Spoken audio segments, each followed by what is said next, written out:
Bonjour les audacieuses de la foi et bienvenue sur la chaîne Oser vaincre. Aujourd'hui, nous allons parler du royaume de Dieu. Lisons Matthieu 6, 33. Cherchez premièrement le royaume et la justice de Dieu, et toutes ces choses vous seront données par-dessus.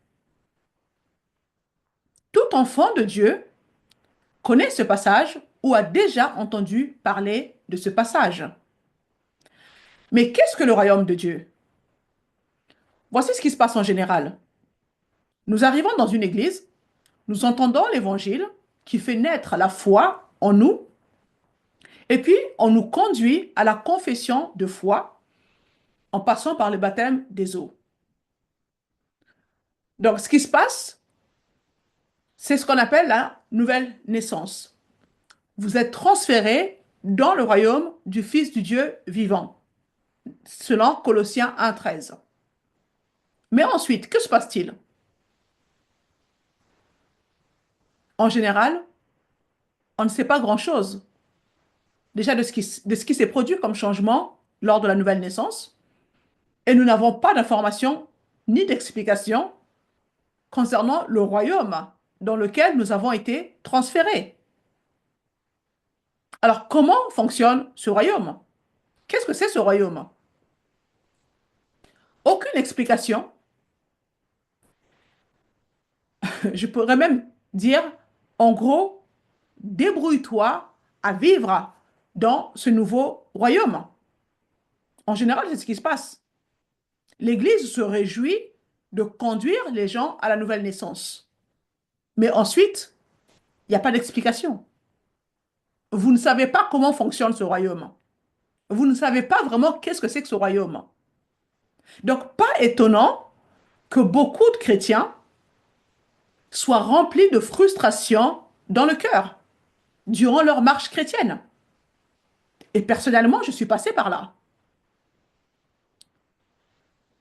J'étais très confuse et la vie chrétienne me semblait très compliquée. J'avais l'impression de tâtonner, de tourner en rond avec quelques petites victoires ici et là, sans plus. Et la plupart du temps, j'étais dans une confusion totale.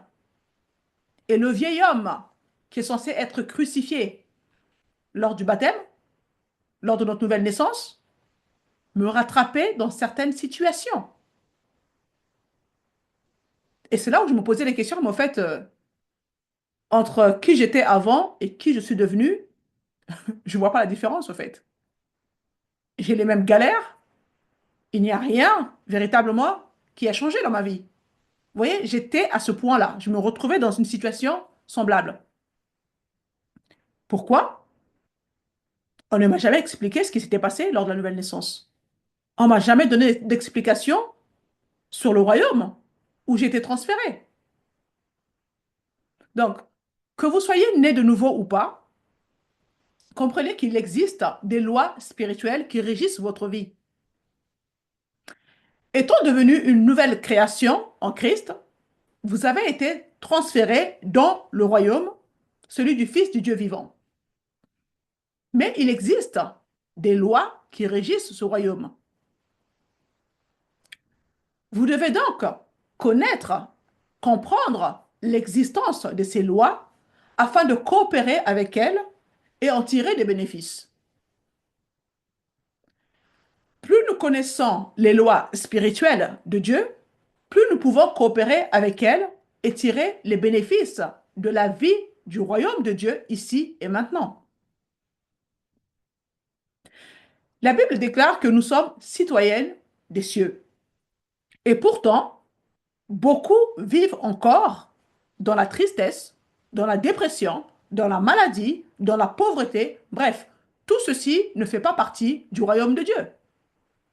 Et pourtant, nous avons été transférés dans ce royaume.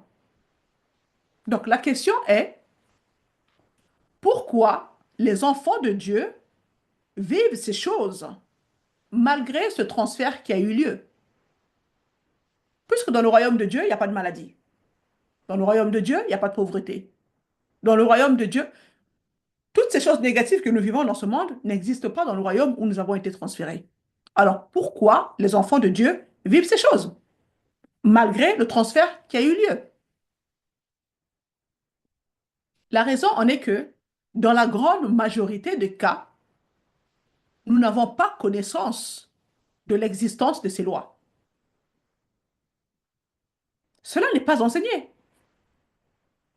Je suis chrétienne depuis 15 ans. Je n'ai jamais entendu des enseignements sur les lois du royaume. Il y a un problème. Dans toutes les églises, on nous parle de la nouvelle naissance, mais on ne nous parle pas des lois du royaume, de comment fonctionne ce royaume. Vous voyez? Il y a la loi de la Genèse, la loi de l'objectif, la loi de sémailles et de la moisson, la loi de donner et recevoir, la loi de la recherche intentionnelle, la loi de la foi, la loi du péché et de la mort, la loi de l'esprit de vie en Jésus-Christ, la loi royale de l'amour. Ça fait quand même beaucoup de lois, n'est-ce pas? Rien n'est enseigné. Si ce n'est ce que j'entendais souvent dans les églises, la loi de donner et recevoir. Alors ça, c'est prêché partout. C'est prêché partout, ça. Mais en dehors de ça, rien. Et malheureusement, comme toutes ces lois ne sont pas enseignées, donc pas étonnant de voir les enfants de Dieu, un grand nombre n'expérimentent pas les bienfaits de l'œuvre achevée de la croix en Jésus-Christ. Il a déclaré tout est accompli. Mais regardez nos vies. Parfois, les païens vivent d'une manière beaucoup plus équilibrée, beaucoup plus prospère par rapport à nous, enfants de Dieu, qui possédons toutes les richesses en Jésus-Christ. Toutes les promesses de Dieu sont oui et amen. Est-ce que vous le voyez dans votre vie? Donc, tout ce dont vous avez besoin dans votre vie est toujours disponible.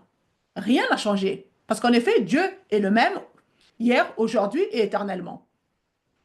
Dans Matthieu 6, 33 que je viens de lire tout à l'heure, il est dit, cherchez premièrement le royaume de Dieu et la justice de Dieu, et toutes choses vous seront données par-dessus. Toutes choses vous seront données, non pas prises, mais données. Cherchez premièrement le royaume. Alors, qu'est-ce que le royaume? Si nous ne comprenons pas ce qu'est le royaume de Dieu, nous ne pourrons pas expérimenter les bénédictions du royaume dans notre vie. Et c'est la raison pour laquelle Dieu nous dit dans Osée 4, 6, mon peuple meurt, mon peuple périt, parce qu'il lui manque de la connaissance. Vous comprenez? Allons dans Acte 1, verset 3. Donc c'est après la résurrection de Jésus, et celui-ci passe du temps avec ses disciples. Et il dit, après avoir souffert, il se présenta à eux, vivant, et leur en donna de nombreuses preuves. Pendant 40 jours, il se montra à eux et parla de ce qui concerne le royaume de Dieu. Donc pendant 40 jours, Jésus parlait et enseignait sur le royaume. Le royaume, c'est la source à partir de laquelle nous devrions penser, parler et agir. Et plus nous choisissons de vivre selon le royaume, plus notre vie reflètera les bénédictions du royaume. Mais plus nous nous laissons aspirer par la vie naturelle dans un monde déchu, plus notre vie en sera le reflet. Nous devons donc comprendre les vérités fondamentales du royaume afin que nos vies soient transformées. L'ignorance est notre ennemi, car en effet, l'ignorance nous tue. Ce n'est pas parce que vous êtes du royaume et dans le royaume, dans ce sens que vous êtes né de nouveau, que cela signifie que vous vivez automatiquement selon le royaume.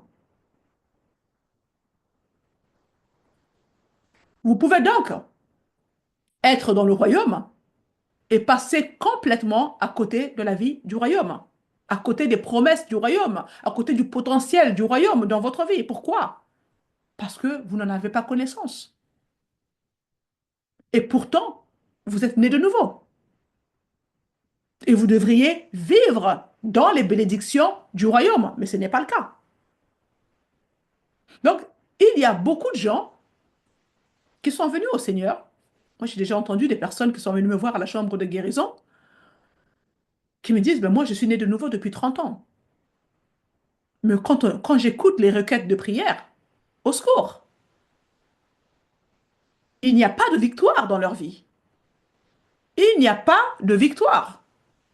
Ce n'est que tragédie, traumatisme, perte, maladie, défaite. Excusez-moi, on parle quand même d'un Dieu créateur du ciel et de la terre, le maître de l'univers à qui toute chose appartient. Et pourtant, j'ai en face de moi sa fille qui me dit que je suis né de nouveau depuis 30 ans, je parle en langue, ceci, cela, mais regarde ma situation. Est-ce que tu peux prier pour moi? Mais ce sont ces choses-là, en fait, à force de changer avec des personnes avec des discours pareils, c'est ça qui m'a poussé à crier à Dieu en disant, mais Seigneur, j'ai l'impression que le tout accompli là, ça englobe pas tout, en fait. Parce que quand je vois tes enfants qui défilent et qui viennent jour après jour avec les mêmes histoires, on a l'impression que Jésus n'a rien accompli. C'est de là qu'est venue femme oser vaincre. Vous voyez? Je me plaignais tellement devant Dieu. Dieu m'a dit, il faut les équiper. Je dis, mais les équiper comment? Le manque de connaissances. Le manque de connaissances. Beaucoup de chrétiens, bien que faisant partie du royaume de Dieu, avec toutes les richesses, avec cet héritage à leur disposition, mais à cause de l'ignorance, n'expérimentent pas cela dans leur vie. Et ce qui se passe généralement, c'est que vous voyez les autres faire l'expérience des bénédictions et vous vous dites, mais cela vous offense d'ailleurs. Vous voyez, vous dites, mais j'ai l'impression que un tel est plus béni que moi. C'est comme si Dieu avait des préférences. Mais la Bible nous dit qu'il n'y a pas de favoritisme avec Dieu. Vous comprenez? Il nous aime de la même manière, au même niveau. Mais pourtant, quand vous regardez votre vie, vous vous dites, mais un tel semble être plus béni que moi. Qu'est-ce que le royaume de Dieu? Lisons Psaume 103, verset 19. L'Éternel a établi son trône dans le ciel et son règne domine tout l'univers. Son règne domine sur tout. Le royaume de Dieu domine sur toutes choses. Donc, autrement dit, toutes les choses fléchiront le genou devant ce roi et ce royaume. Nous avons donc un royaume. Nous faisons partie d'un royaume qui a l'autorité et la domination ultime. D'accord? Allons dans Éphésiens 1, versets 21 à 22. En parlant de Jésus qui est assis auprès de Dieu. Il est dit ceci. Au-dessus de toute domination, de toute autorité, de toute puissance, de toute souveraineté et de tout nom qui peut être nommé non seulement dans le monde présent, mais encore dans le monde à venir. Il a tout mis sous ses pieds et il l'a donné pour chef suprême à l'Église. En d'autres termes, tout ce qui est créé, tout ce qui existe est actuellement soumis à Dieu. Toutes ces choses ont été mises sous ses pieds et il l'a donné à l'Église. Et sachant que nous sommes assises avec Christ dans les lieux célestes, c'est notre position en Christ, Éphésiens 2,6, cela signifie que nous sommes en codomination avec Jésus-Christ. Est-ce que ça a du sens? Nous devrions donc régner dans la vie selon ce qui est écrit dans Romains 5, 17. Et pourtant, certains chrétiens s'accrochent à la vie de justesse pour essayer de survivre jusqu'à ce que Jésus revienne. Il est dit qu'il a tout accompli.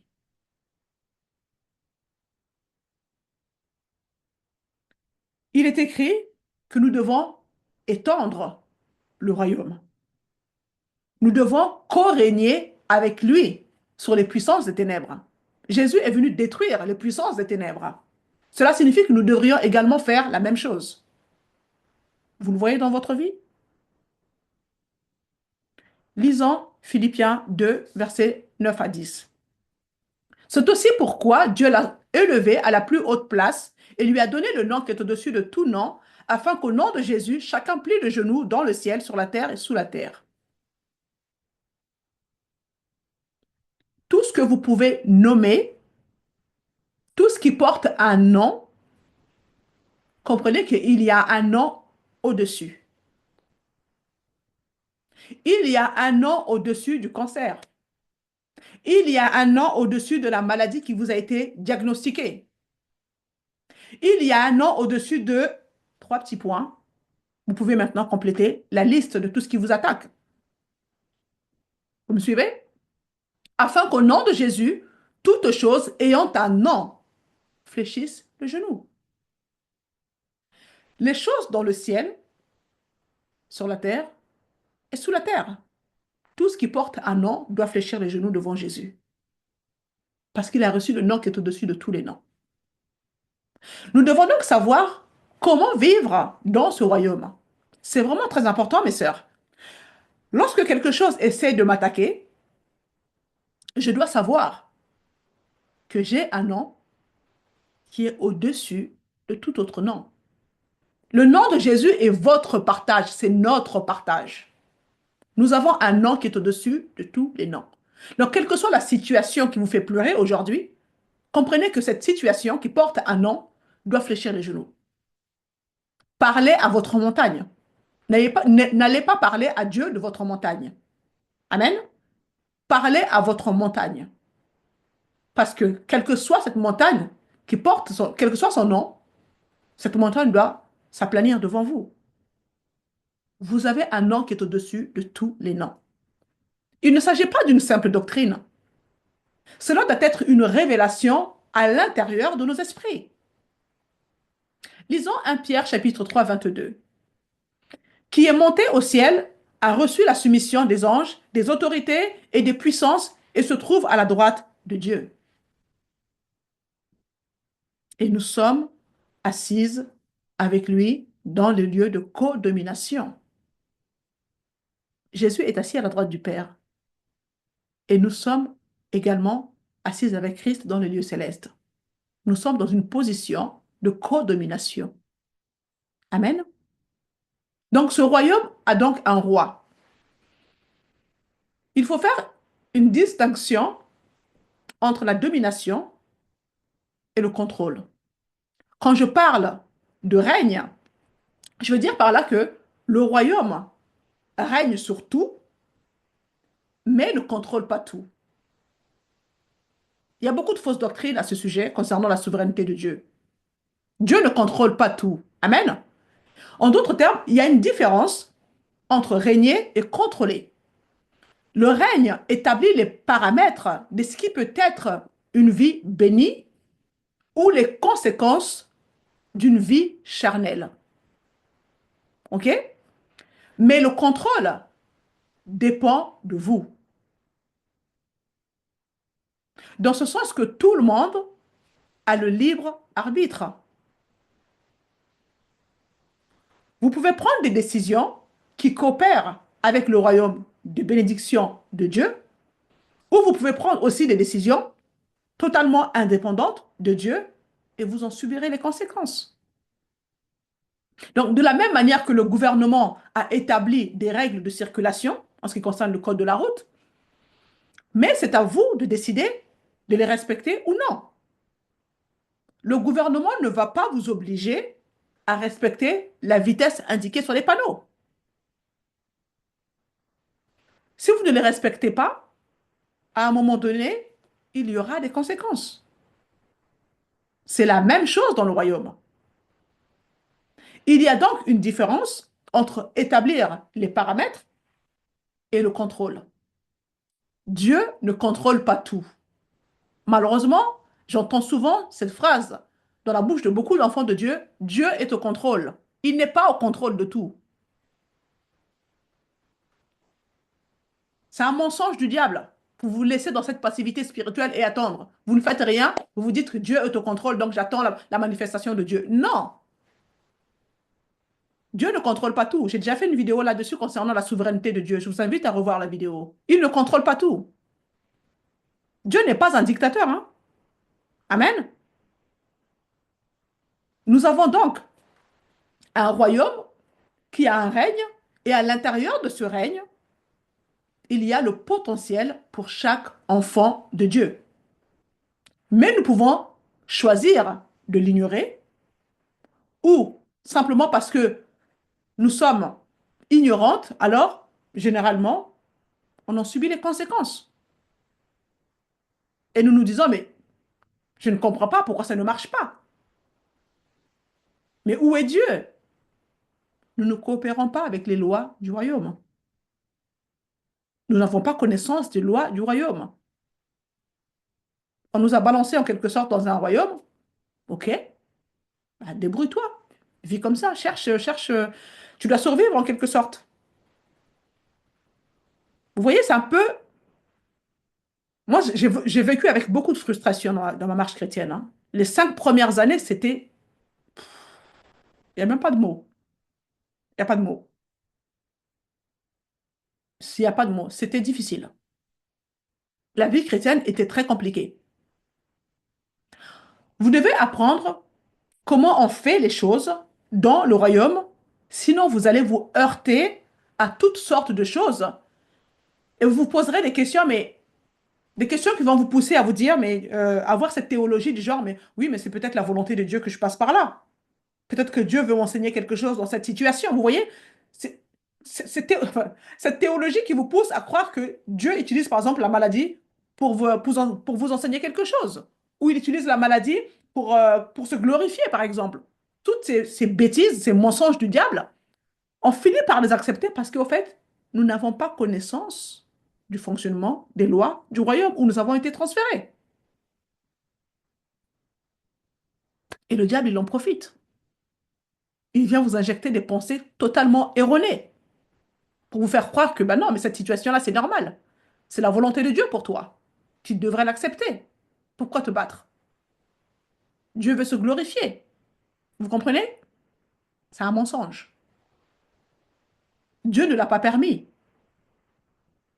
C'est vous qui avez la responsabilité en ne cherchant pas d'abord le royaume.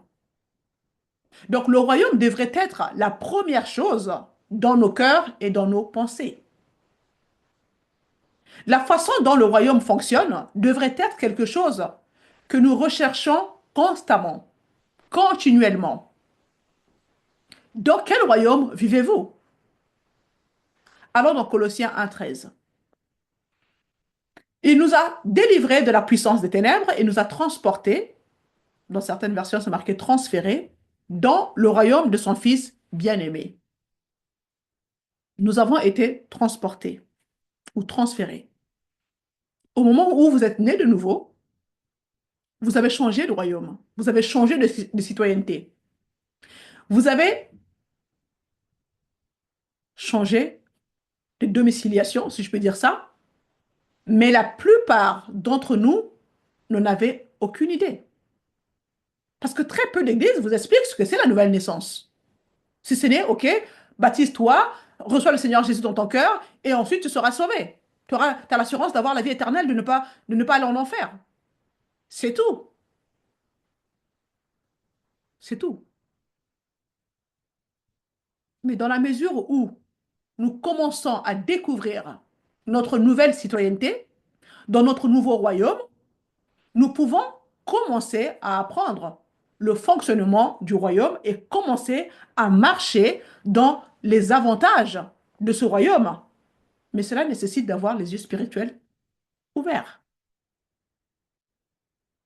Nous sommes tellement habitués à utiliser nos yeux naturels, à évaluer la vie avec nos yeux naturels, que lorsque nous entrons dans le royaume de Dieu, il nous faut des yeux spirituels. Et malheureusement, la plupart d'entre nous ne savent même pas comment les ouvrir.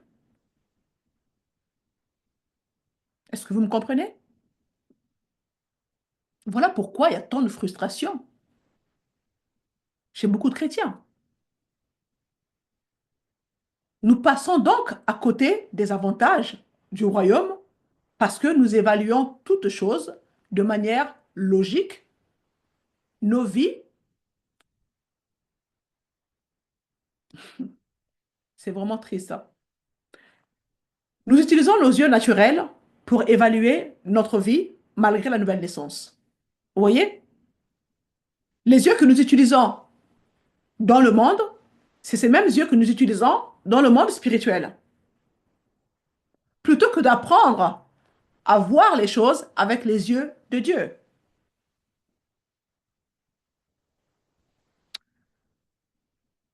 Les yeux naturels ont tendance à voir le manque et les besoins.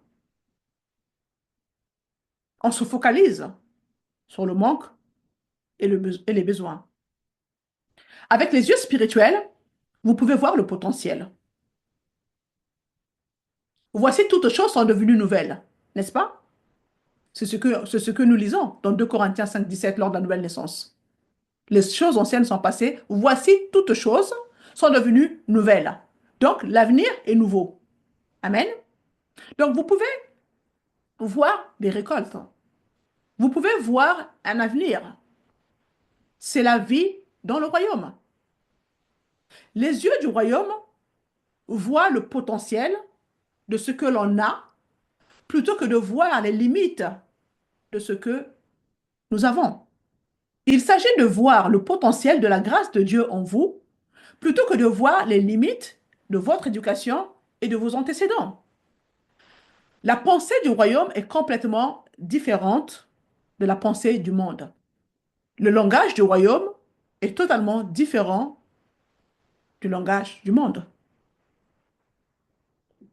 Beaucoup d'entre nous sommes passés dans le nouveau royaume, mais notre langage n'a pas changé.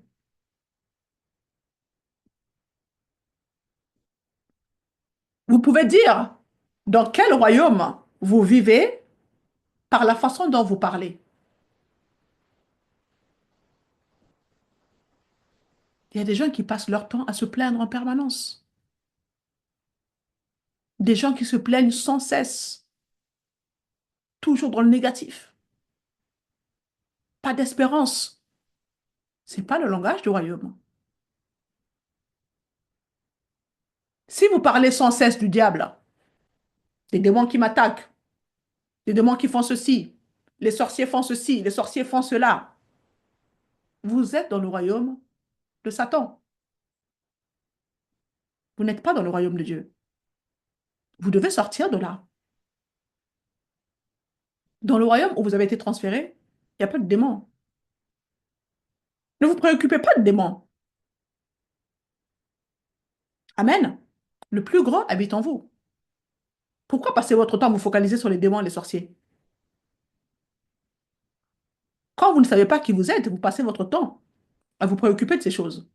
Mais quand vous savez qui vous êtes, quand vous savez le potentiel qui se trouve en vous, vous ne passez pas votre temps à parler du diable. Amen. Souvenez-vous de votre position en Christ. Vous êtes en haut de la colline. Il est en bas. Amen. Ne perdez pas votre temps à parler des sorciers, des démons, de je ne sais quoi d'autre. Bref, je ne vais pas sortir du message. En quoi consiste le royaume? Lisons Jérémie 33, verset 25. Voici ce que dit l'Éternel.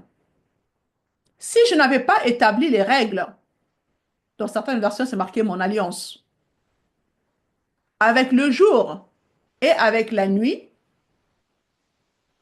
arrêtons-nous là pour l'instant. Si je n'avais pas établi les règles fixées au ciel et à la terre, autrement dit, il existe quelque chose que Dieu a établi dont nous devons être conscientes. Amen. Et dans la mesure où nous en sommes conscientes, alors nous coopérons avec ce que Dieu a établi. Ainsi, nous jouirons de l'abondance de cette coopération. Dieu a établi quelque chose entre le ciel et la terre. Un royaume est donc constitué d'un roi. Et il ne peut y avoir un royaume sans roi. Et un roi, il est roi parce qu'il y a des sujets. Il n'y a pas de roi sans sujet, n'est-ce pas? Un royaume se compose donc d'un roi, de ses sujets, de ses lois spirituelles, naturelles, morales, ok? Nous allons surtout parler des lois spirituelles. Mais je ferai de temps en temps référence aux lois naturelles. Toutes ces lois physiques, morales, spirituelles viennent de Dieu. D'accord? C'est lui qui les a établies. La loi morale qui consiste à aimer son prochain comme soi-même, c'est Dieu aussi qui l'a établie. Donc nous avons donc un royaume qui se compose de ses lois et de ses alliances. Les alliances sont la façon dont il a choisi d'interagir avec certains groupes de personnes à certaines époques de l'histoire. Et nous, aujourd'hui, nous sommes maintenant dans une nouvelle alliance. La nouvelle alliance, de loin la meilleure, n'est-ce pas? Donc, c'est quelque chose que nous avons accepté. Nous avons accepté cette alliance. Nous sommes entrés dans cette alliance que Dieu a acceptée et qu'il a... En fait, Dieu est tenu de respecter cette alliance. C'est un engagement. Amen. Il est obligé de respecter cette alliance.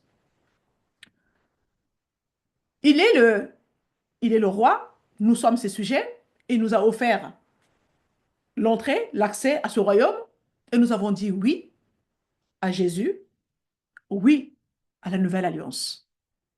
Nous avons besoin de la sagesse de Dieu pour pouvoir fonctionner selon les principes de son royaume. Amen. En d'autres termes, la loi spirituelle fonctionnera quoi qu'il arrive. Ça a été établi par Dieu. Mais la sagesse de Dieu nous apprendra comment cette loi peut fonctionner pour nous et non contre nous.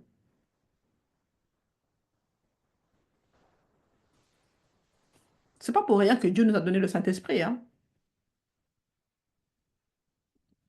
Donc, dans ce royaume, il y a des lois, des alliances, les principes, les promesses, mais les promesses sont conditionnelles, basées sur le fait que si tu fais ceci, alors je ferai cela. Si tu fais ceci, alors ceci arrivera. Donc les promesses sont conditionnelles. Ce sont les règles que Dieu a établies. Toute alliance repose sur ces promesses. Nous avons donc une meilleure alliance établie sur des promesses où le fondement de notre alliance est constitué des promesses. D'accord? Nous sommes devenus chrétiennes parce que nous avons cru à une promesse qui se trouve dans Romains 10, verset 9. Si tu crois dans ton cœur et si tu reconnais publiquement de ta bouche que Jésus est Seigneur, alors tu seras sauvé. C'est une promesse. Amen. Donc, c'est une promesse qui nous a fait entrer dans cette nouvelle alliance qui est construite sur toutes les promesses qui sont oui et amen.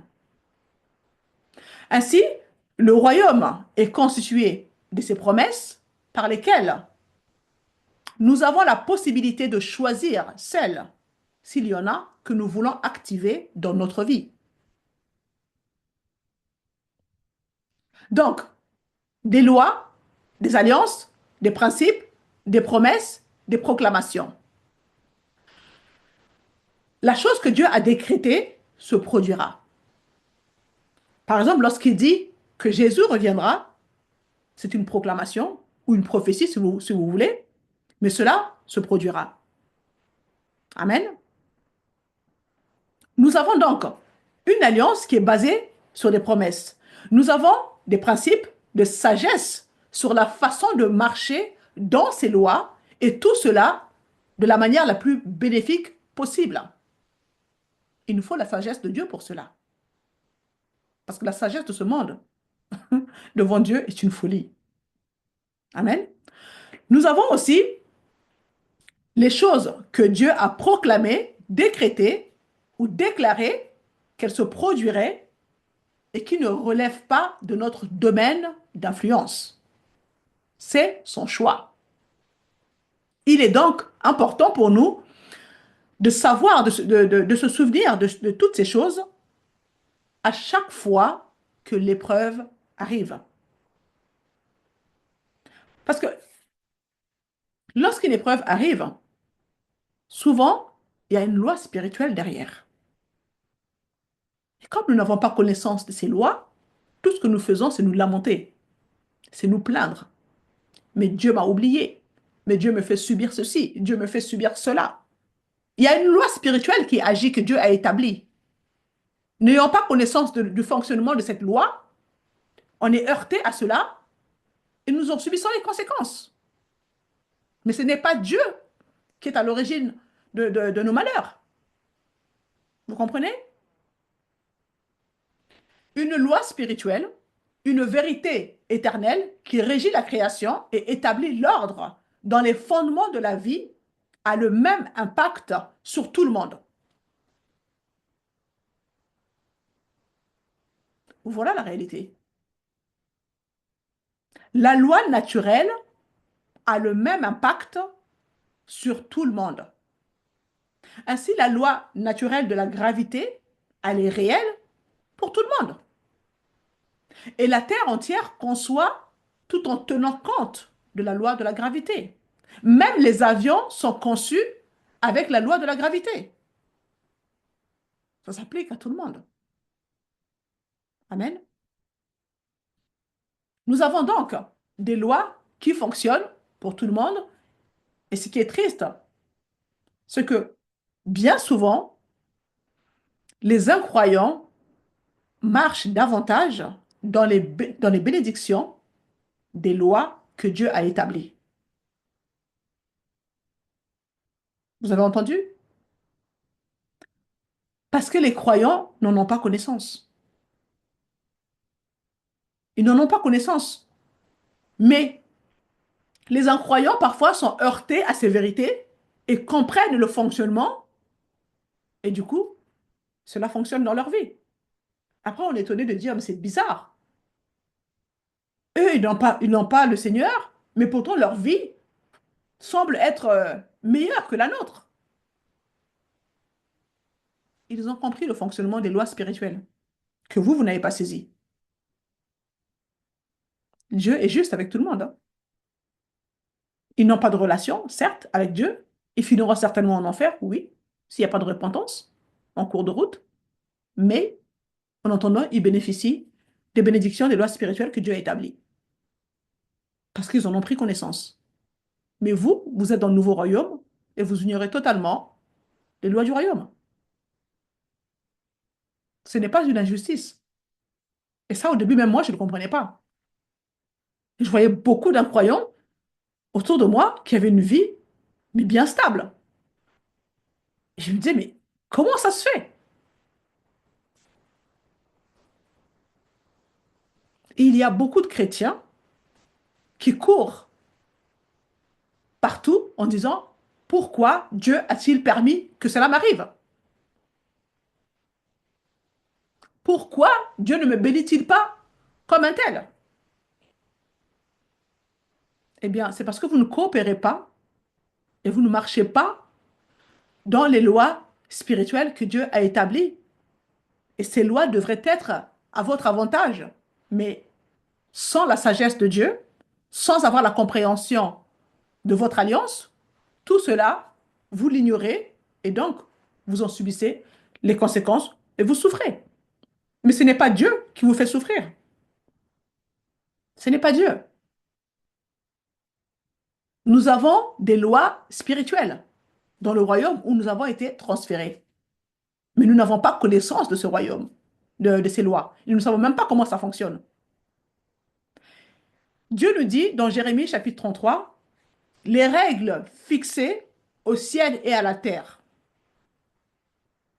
Dieu a établi des règles spirituelles, des principes de sagesse, ses alliances. Tout cela a été établi par Dieu. Et dans la mesure où nous en sommes conscientes, nous pouvons choisir de marcher dans les bénéfices de ces lois spirituelles. Et dans ce cas-là, la vie devient beaucoup plus facile, beaucoup plus agréable. Mais dans la mesure où nous choisissons d'être ignorantes ou que nous demeurons dans l'ignorance, nous commençons à en subir les conséquences. Donc, les principes de Dieu sont une révélation ou une déclaration qui explique comment les lois du royaume affectent et devraient affecter l'homme. Les principes sont soumis à votre libre arbitre, comme je l'ai expliqué précédemment. Amen. En d'autres termes, vous êtes libre de rouler à 100 km/h en ville, alors que c'est limité à 50 km/h. La loi de la gravité, les radars, s'occuperont de vous. Les principes sont soumis à votre libre arbitre. Nous sommes nombreuses à ne pas comprendre le fonctionnement du royaume de Dieu. Et nous disons, mais je ne comprends pas pourquoi ça ne marche pas. Je prie, je jeûne, je fais ceci, je fais cela, mais ça ne marche pas. Dieu n'est pas sourd. Dieu n'est pas aveugle. On ne comprend pas les principes des lois de son royaume. Nous ne sommes pas enseignés. Vous n'écoutez pas la voix de la sagesse en vous qui est là pour vous aider à naviguer dans les lois spirituelles que Dieu a établies. Ah, mes sœurs, qu'est-ce que nous négligeons les choses dans l'aspect spirituel des choses, c'est juste incroyable. Le développement de la relation d'intimité avec Dieu, l'écoute de Dieu, c'est tellement important. Il y a la voix de la sagesse, la personne même de la sagesse habite en nous. Vous pensez que le Seigneur ne veut pas nous parler? Mais on est tellement happé par tellement de choses dans ce monde. On n'entend rien du tout. On avance comme des moutons. Et après, lorsqu'on est confronté à des difficultés, on commence à crier. Mais où est Dieu? Je ne comprends pas. Et ceci, cela. On passe le temps, jour après jour, à violer les principes des lois spirituelles que Dieu a établies. On ignore totalement la sagesse que Dieu a mise à notre disposition. Et après, on court auprès des pasteurs, pensant que les pasteurs ont des formules magiques pour changer notre vie. Pasteur, tu veux bien prier pour moi afin de faire disparaître tout ce qui ne va pas? Ce n'est pas possible. En fait, c'est toi le problème. Le problème, c'est toi, parce que tu ne coopères pas avec les lois du royaume où tu vis et tu en subis les conséquences. Le pasteur, il peut prier, mais si toi-même, tu ne coopères pas avec les lois du royaume où tu vis, ne t'attends pas à un miracle. La prière va te soulager quelques instants, quelques jours, quelques mois, je ne sais pas. Mais à un moment donné, ça va revenir parce que tu tâtonnes. Amen. C'est donc à cela que nous sommes souvent confrontés. Et ce n'est pas une condamnation, mes sœurs, hein. Ce n'est pas une condamnation. Je comprends parfaitement, comme je vous ai dit tout à l'heure, en 15 ans de vie chrétienne, je n'ai jamais entendu ce genre d'enseignement dans les églises. Jamais. C'est pas enseigné. Donc, pas étonnant qu'on se retrouve dans des situations comme ça. Je ne vous condamne pas. Cela n'est pas enseigné. En tout cas, si vous tombez dans une église où on enseigne ça, restez-y, hein. Restez-y. Parce que franchement, en 15 ans, moi, j'ai jamais entendu ça dans une église. Donc ceux qui apprennent à marcher dans les lois spirituelles et à appliquer les principes de la sagesse vont réussir à voir leur vie s'améliorer. Et ceux qui ne le savent pas, malheureusement, auront des soucis et continueront à subir les conséquences. Une vie de défaite. Mais ce n'est pas la volonté de Dieu pour nos vies. Donc la loi spirituelle va donc régir votre vie d'une manière ou d'une autre. Mais les principes de Dieu peuvent nous enseigner comment vivre correctement selon les contextes des lois du royaume. Donc la sagesse vous enseignera donc comment vivre et comment faire en sorte que la loi spirituelle agisse en votre faveur. L'auteur de la sagesse, le précieux Saint-Esprit, vit en toi, ma sœur. Alors prends le temps, parfois, ou même pas parfois, c'est tout le temps, de lui demander de t'enseigner toutes ces choses. Seigneur, parle-moi. Mets-toi dans un endroit où tu es au calme, crée un environnement propice, prends un bloc-notes, un stylo, assieds-toi. Seigneur, parle-moi, parle-moi. Je veux comprendre. Enseigne-moi. Il est le véritable enseignant, le précieux Saint-Esprit, n'est-ce pas? Il est l'auteur des Écritures. Et il connaît ta destinée. Il détient le plan de ta destinée entre ses mains. Alors pourquoi ne pas lui consacrer ce temps pour essayer de mieux comprendre et te donner une direction? Au lieu de perdre du temps à tourner ici et là, et après revenir encore en arrière, venir pleurer devant le trône de Dieu. Non, Dieu n'a pas dit de venir lui parler de ta montagne. Il a dit parle à la montagne. Mais nous, ce que nous faisons, nous venons parler de notre montagne à Dieu.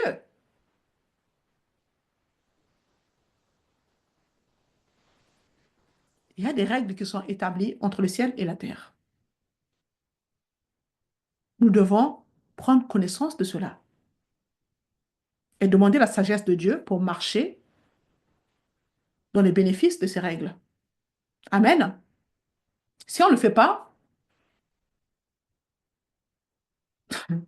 on va passer notre temps en fait à se lamenter, à vivre dans la frustration. Et là, franchement, c'est compliqué. Nous allons passer en revue quelques principes spirituels que j'ai choisis dans la Bible de façon aléatoire. D'accord? C'est simplement pour vous donner une idée et vous pouvez vous-même d'ailleurs les trouver dans la Bible. Les principes de sagesse dans le livre de Romains, chapitre 11, verset 16. Il est dit ceci. Or, si la première part de pain est sainte, tout le pain l'est aussi. Et si la racine est sainte, les branches le sont aussi. Dans ce passage, il y a un contexte concernant Israël. Mais au-delà de ce contexte, il y a un concept.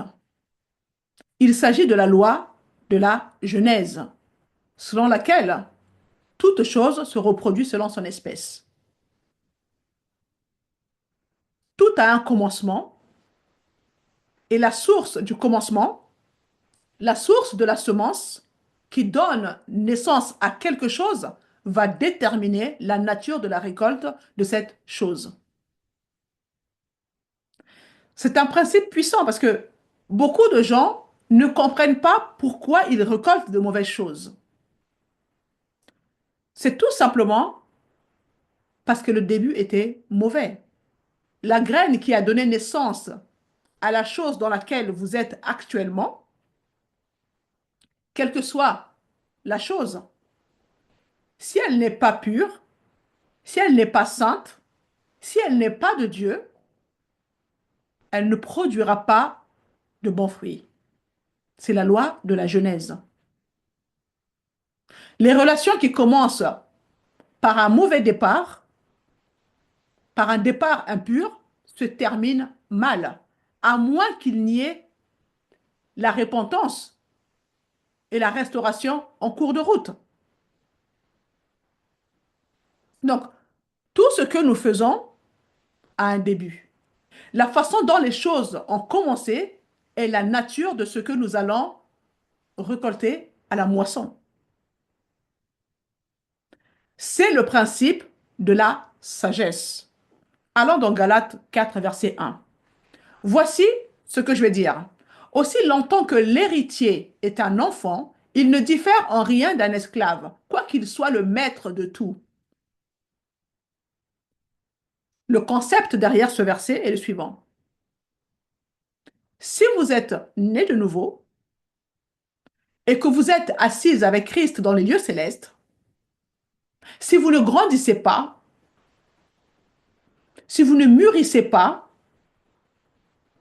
même si vous êtes le maître de tout, dans le sens où vous devriez régner dans la vie, dans le sens où vous devriez avoir de l'influence là où Dieu vous a placé, que vous devriez avoir une position d'autorité et de domination. Nous pouvons dire dans la sphère d'influence qui est la vôtre. Mais si vous ne grandissez pas, en fait, vous ne valez pas mieux qu'un esclave. Est-ce que ça a du sens? C'est une révélation qui est très puissante, mes sœurs. Nous sommes destinés à dominer, à prospérer, à être en bonne santé, à avoir de l'influence, à être la représentation du royaume de Dieu sur la terre. C'est ce que Dieu a ordonné pour nous. D'accord? Mais si vous restez un bébé spirituel, même si c'est notre destin et que Dieu l'a décrété, vous ne parviendrez pas. Vous ne parviendrez pas parce que vous ne connaissez pas comment fonctionne le royaume. Vous n'êtes pas mieux qu'un esclave, c'est pareil. C'est ce que dit ce verset. 1 Corinthiens, chapitre 15, verset 46. Il est dit ceci. Mais ce n'est pas le spirituel qui vient en premier, c'est le naturel. Ce qui est spirituel vient ensuite. Autrement dit, peu importe la quantité de révélation que vous avez dans votre vie et à quel point vous êtes spirituel, si votre vie naturelle n'est pas en ordre, vous ne serez pas productive dans le domaine spirituel. Il y a de l'ordre pour que la révélation spirituelle que nous avons puisse être productive et se manifeste dans le naturel. Mais si j'ai toutes les révélations du monde et que je ne sais pas comment payer mes factures, je ne sais pas comment mettre de l'ordre chez moi, et ce dans tous les aspects de ma vie, que je ne sais pas comment faire les choses dans le naturel, personne n'écoutera ma révélation spirituelle.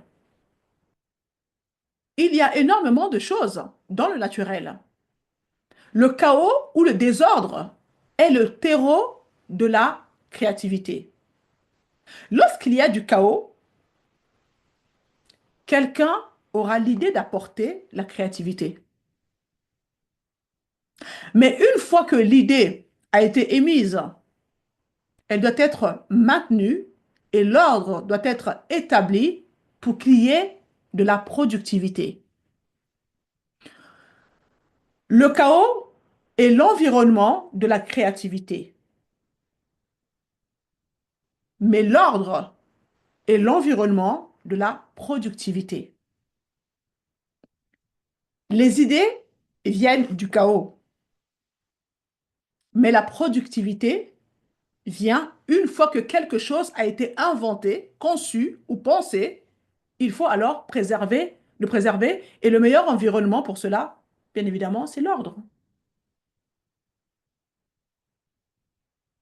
Ainsi, bien que vous soyez né de nouveau, si vous négligez votre vie dans le naturel, que vous ne faites jamais votre lit, que vous ne vous prenez pas soin des choses que Dieu vous a données dans le naturel, que vous ne payez pas vos factures à temps, que vous arrivez toujours en retard à votre travail, que vous volez du temps à votre patron, n'est-ce pas? Vous ne faites rien de concret dans votre vie terrestre, alors votre révélation n'intéresse personne. Elle n'intéresse personne. Pourquoi? Parce que les gens regardent votre vie qui reflète le désordre. Donc, plus vous mettez de l'ordre dans votre vie, plus ce que Dieu vous donne sera productif dans votre vie et dans la vie des autres, puisqu'on est amené à être une source de bénédiction pour les autres. Vous comprenez l'importance? Allons dans 1 Timothée chapitre 5, 18. Il s'agit encore des principes de sagesse pris de façon aléatoire dans la parole. Amen. Il est dit ceci. En effet, l'Écriture dit, tu ne mettras pas de muselière au bœuf quand il foule le grain, et l'ouvrier mérite son salaire. Cette phrase est tirée de l'Ancien Testament et se retrouve aussi dans le Nouveau Testament. Et vous trouvez également ce passage dans 1 Corinthiens chapitre 9. Il s'agit ici de soutenir ceux qui vous nourrissent spirituellement. C'est un principe de sagesse qui vous aligne sur la loi spirituelle, mais de nombreuses personnes choisissent de ne pas le suivre. Bien sûr, il n'y a pas de malédiction si vous ne suivez pas cette loi. Il n'y a pas de malédiction, mais il n'y aura pas non plus de promesse si vous ne le faites pas. Toutes les promesses de Dieu sont oui et amen. D'accord? Mais si vous choisissez de bénir ceux qui vous nourrissent spirituellement, alors vous marcherez dans un niveau de sagesse qui permet à la loi spirituelle de s'appliquer en votre faveur. Vous voyez? Donc, s'aimer, récolter et être béni. C'est une loi. C'est une loi. Donc, il suffit d'adopter une certaine sagesse pour vous aligner sur la loi spirituelle. Et quand vous faites ce choix, alors les choses du royaume se déclenchent en votre faveur. C'est un principe de sagesse. OK? Pourquoi la terre et ses habitants souffrent-ils? Pourquoi y a-t-il tant de tragédies, tant de souffrances et de pertes dans le monde? Lisons Ésaïe 24, verset 5. La terre a été profanée par ceux qui y habitent, car ils ont transgressé les lois, altéré les commandements et violé l'alliance éternelle. Verset 6. À cause de cela, la terre se consume par la malédiction. Ceux qui l'habitent en portent la condamnation, et c'est pourquoi ils se consument. Il n'en subsiste qu'un petit nombre. Beaucoup posent cette question. Mais si Dieu existe, pourquoi tant de tragédies? Mais si Dieu existe, pourquoi les guerres? Et mais si Dieu existe, pourquoi autant de famines? Pourquoi la terre souffre? C'est à cause du péché. Voilà le vrai problème, c'est le péché. Dieu a établi, il a fixé des règles entre le ciel et la terre. Vous me suivez? Les règles que, que Dieu a définies, beaucoup ont été transgressées dans ce monde. Dieu a établi le mariage entre l'homme et la femme. Ce monde a changé cela. On parle aussi à nos enfants dans l'école primaire de pouvoir choisir leur sexe, de changer leur sexe quand ils seront grands. C'est leur liberté, soi-disant. Bref, toutes ces conneries qu'on apprend à l'école, n'est-ce pas? Parce qu'apprendre aux enfants qui sont en CE1 que vous avez la possibilité de changer votre sexe quand vous serez plus grand, euh, c'est à l'encontre des choses que Dieu a établies entre le ciel et la terre. Nous enfreignons les lois de Dieu et nous changeons les ordonnances de Dieu. Mais ce n'est pas Dieu qui maudit la terre. Il y a des conséquences. Lorsqu'on ne respecte pas les lois que Dieu a établies, il y a automatiquement les conséquences qui vont avec. Il y a des conséquences à choisir d'être indépendant de Dieu et de placer notre trône au-dessus du sien. Donc le royaume de Dieu est donc conçu pour gouverner toute sa création par la soumission volontaire et la reconnaissance de sa bonté, mais tous ne sont pas soumis. Tous ne sont pas soumis. Et certains ne se soumettront jamais. C'est leur choix. Le royaume de Dieu englobe toute créature dotée d'intelligence, tant dans les cieux que sur la terre, mais qui est volontairement soumise au Seigneur et qui est en communion avec lui. Il règne sur tout et tous lui rendront des comptes à un moment donné. Il y a un jugement éternel. Mais ceux qui sont en communion avec lui jouiront des avantages du royaume. Donc le royaume de Dieu est universel en ce sens qu'il inclut tous les anges et tous les êtres humains créés. Le royaume de Dieu est éternel, il est spirituel et il est en vous. Il est en vous. Lisons Luc 17, verset 21. Il est dit ceci. On ne dira pas il est ici ou il est là. En effet, le royaume de Dieu est au milieu de vous. Il n'est pas ici dans le monde tangible. Le royaume de Dieu n'est pas dans le monde visible. Mais si vous pouvez ouvrir vos yeux spirituels et comprendre ce qui s'est passé à l'intérieur de vous lors de la nouvelle naissance, alors vous pouvez commencer à marcher dans le royaume maintenant. Cherchez premièrement le royaume de Dieu. Ce que nous avons perdu dans les jardins d'Éden, à savoir notre identité, parce que l'homme a été créé avec une identité, avec l'autorité, avec la bénédiction, et il avait un but. Dans Genèse 1, verset 26 à 28, on nous en parle. Nous avons perdu toutes ces choses à cause du péché. Nous avons tout perdu. Nous avons perdu la bénédiction, c'est-à-dire la grâce, la provision, tout cela à cause du péché. Et nous avons perdu le but pour lequel Dieu nous a envoyés sur la terre. Mais maintenant, en naissant de nouveau, gloire soit rendue à Jésus, n'est-ce pas? Nous avons retrouvé notre identité, notre autorité, toutes les bénédictions qui sont oui et amen en Jésus-Christ. Nous avons un but, celui de nous reproduire, d'être féconds, de nous multiplier, d'amener les gens, beaucoup de gens, dans le royaume de Dieu.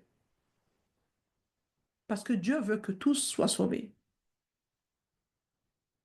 C'est pour ça qu'il retarde son retour, pour laisser le temps aux gens d'entendre l'évangile et de se repentir et de donner leur vie au Seigneur.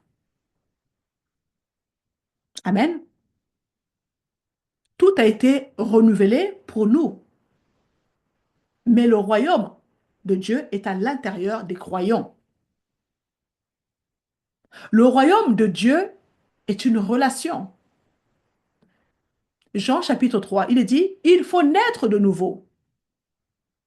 Et naître implique des parents, n'est-ce pas? Donc, il y a un père et il y a une relation. Regardez dans Romains 8, 15. Mais vous avez reçu un esprit d'adoption par lequel nous crions Abba Père. Donc, le royaume est donc une relation dans laquelle nous entrons avec le Père. Le royaume est à l'intérieur, le Père est à l'intérieur de nous, le Fils est à l'intérieur de nous, l'Esprit est à l'intérieur, et nous avons des yeux spirituels, nous avons la capacité de comprendre la sagesse de Dieu et de commencer à nous aligner sur la pensée du royaume, de commencer à voir les avantages du royaume. Le Père, le Fils et le Saint-Esprit sont en nous. Le royaume de Dieu est en nous. Vous comprenez? La parole de Dieu comprend des principes de sagesse qui peuvent nous libérer et c'est la raison pour laquelle nous ne devons pas négliger la parole. Nous ne devons pas négliger la parole. Parfois, vous lisez la parole, vous avez l'impression de ne rien comprendre. Mais c'est un dépôt que vous déposez à l'intérieur de vous. Et le Saint-Esprit, pour agir dans votre vie, il doit utiliser ce que vous allez stocker dans votre cœur. Et s'il n'y a rien dans votre cœur, le Seigneur n'a rien à utiliser pour manifester une moisson dans votre vie. Est-ce que ça a du sens? Même les non-croyants sont soumis aux lois spirituelles. Les non-croyants profitent souvent des lois spirituelles sans la relation avec Dieu. Ils se sont heurtés à une certaine vérité, mais sans la relation. Ils n'en tirent pas, bien évidemment, euh, tous les bénéfices du royaume de Dieu, mais ils en tirent beaucoup plus d'avantages que les enfants de Dieu qui sont censés être nés de nouveau et avoir une relation avec le Père, et dont la pensée n'est pas du tout renouvelée.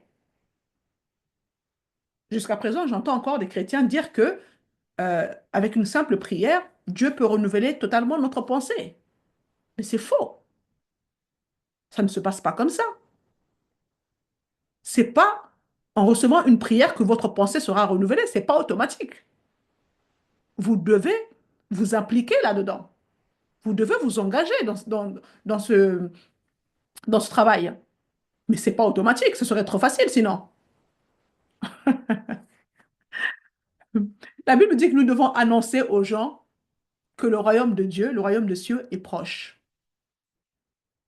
Montrez-leur le royaume, parce que le royaume est en vous. Montrez-leur le roi. Le roi est en vous. Guérissez les malades, délivrez les gens, montrez-leur le royaume. Quand le royaume est là, les gens sont guéris. Les gens retrouvent la joie, l'espérance. Vous voyez, montrez le royaume. Il est en vous, le royaume. C'est cela la vie du royaume. Tous ces avantages sont déjà en vous, et ce, dès maintenant. À partir du moment où vous êtes né de nouveau, tous ces avantages-là sont en vous. Vous savez, pour les disciples, il s'agissait d'une autorité déléguée. Mais pour nous, c'est une autorité inhérente. Pourquoi? Parce qu'elle est en nous. Elle est en nous. Donc le royaume de Dieu n'est pas de ce monde. Et vous ne pouvez pas réparer ce monde. Vous ne pouvez pas réparer ce monde. Parce que ce monde a enfreint les lois et les ordonnances de Dieu. Ce monde vacille sous l'impact du péché. Mais son royaume est dans ses sujets. Et plus ces sujets, c'est-à-dire nous, plus nous apprenons ce qu'est le royaume de Dieu, plus nous cherchons d'abord le royaume, plus nous commençons à coopérer avec le royaume et plus nous étendrons le royaume de Dieu à d'autres personnes. Et ce, malgré le fait que le monde, les cieux et la terre ne sont pas encore renouvelés. Parce que la Bible nous dit qu'il y aura un nouveau ciel et une nouvelle terre. Néanmoins, pendant que nous sommes encore là, nous devons encore être fécondes et multiplier le royaume de Dieu sur la terre. C'est notre mission. Et nous le faisons par la parole, nous le faisons par l'Esprit de Dieu en nous. Amen. Pour finir ce partage, lisons Jean 3, verset 3. Il est dit ceci. Jésus lui répondit, en vérité, je te le dis, à moins de naître de nouveau, personne ne peut voir le royaume de Dieu. C'est le seul moyen d'y entrer. Vous devez naître de nouveau. C'est le seul moyen d'y entrer dans le royaume et de voir le royaume de Dieu. Sans naître de nouveau, on ne peut pas voir le royaume. On ne peut pas entrer dans ce royaume. Et ça, c'est quelque chose que dans l'Église catholique, c'est pas enseigné. J'étais dans l'Église catholique. On n'en parle pas de Jean 3:3. C'est pas enseigné, la nouvelle naissance. Vous êtes chrétienne, chrétien, catholique, vous devez passer par là. Le chemin, c'est pas la Vierge Marie. Jésus-Christ est le seul chemin. Il est le seul chemin. C'est pas la Vierge Marie. La nouvelle naissance, c'est la clé pour entrer dans le royaume de Dieu. Sans cela, vous ne rentrerez pas. Quelles que soient vos bonnes actions, quel que soit votre attachement à Dieu, si vous n'êtes pas né de nouveau, vous ne rentrerez pas. Il n'y a pas de favoritisme avec Dieu, hein. Cela s'applique pour tout le monde. C'est une loi. Ça s'applique pour tout le monde. C'est les principes que Dieu a établis. Donc aujourd'hui, vous qui m'écoutez, si vous êtes catholique et que vous n'avez pas du tout connaissance de ce que c'est la nouvelle naissance, parce que c'était mon cas lorsque j'étais dans l'église catholique, c'était une découverte pour moi quand je l'ai entendu dans l'église évangélique. On ne vous demande pas de changer de religion, hein, parce que de toute manière, le christianisme n'est pas une religion. C'est la relation avec la personne de Jésus-Christ. C'est une marche quotidienne qui est spirituelle avec la personne de Jésus. Mais vous devez naître de nouveau. Ce n'est pas une condamnation d'être catholique, mais vous devez naître de nouveau. Amen. Donc, les deux sont vrais. Donc, vous ne pouvez pas entrer dans le royaume sans être né de nouveau, et vous ne pouvez pas non plus voir ce royaume sans être né de nouveau. Vous trouverez à la fin de cette vidéo une prière que vous pouvez faire avec sincérité de cœur à haute voix afin d'inviter le Seigneur Jésus à rentrer dans votre vie et c'est ce qui produit la nouvelle naissance. Amen. Vous pouvez le faire même étant seul chez vous, mais soyez honnête avec vous-même. Soyez vraiment d'un cœur sincère. Faites-le sincèrement de tout votre cœur. Invitez le Seigneur Jésus à rentrer dans votre vie. C'est la nouvelle naissance. C'est ce qui vous permet justement, qui permet à l'Esprit de Dieu de venir s'installer en vous. D'accord? Sans ça, il n'y a pas d'entrée dans le royaume de Dieu. J'espère que cela vous a béni. Partagez la vidéo autour de vous afin de bénir quelqu'un d'autre. Si vous n'êtes pas encore abonné, c'est le moment de le faire afin de ne rien manquer. Si vous avez des commentaires, si vous avez des questions, n'hésitez pas à écrire. Je ferai de mon mieux pour vous répondre. En attendant, je vous souhaite une bonne semaine et rendez-vous dans 15 jours.